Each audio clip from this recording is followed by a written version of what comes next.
civilians have been killed over the past 4 or 5 days. This figure is smaller than the earlier figure that we were getting from South Ossetian officials who were telling us about 2,000 people dead, but still it is a very, very large number. Just to give you a comparison, back in the early 1990s, during the first round of clashes between Georgian and South Ossetian troops, 2,000 and 4,000 people, and this is for 2 years of intermittent fighting, and here in just 4 days we have more than 1,600 people dead.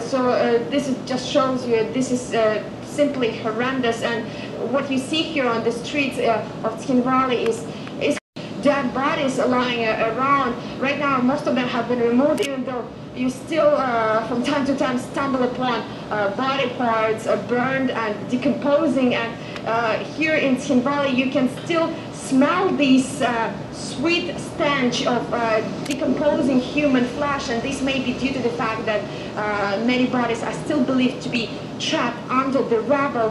And in the next couple of days we are expecting a special group of Russian rescuers with sniffer dogs to find any mines that the Georgian troops may have left behind. Tskinvali now looks like a ghost town. There are very few civilians on the streets.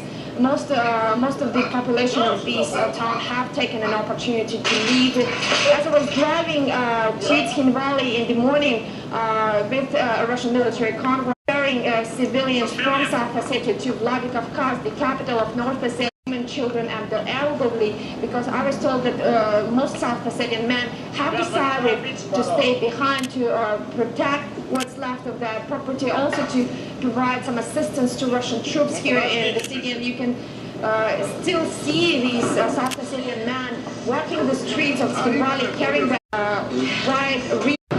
this rescue operation is still continuing. People are still fleeing this town. The life is very difficult. Even for myself, I can tell you that as of all the infrastructure has been damaged. Most of the schools have been destroyed. There's no functioning hotels here in the city, and most people are still sleeping in the basements. You don't need money these days in Tskinvali because there are no shops open. You cannot buy food, you cannot buy water, and most of the people who are left in this city today have to rely on the humanitarian aid. Earlier on in the day, a large humanitarian convoy, Russian convoy, has reached Tskinvali, bringing tents, bringing medical supplies, bringing food, and they're now setting up a special outpost for all those who have lost their homes and who want some protection from our Russian troops.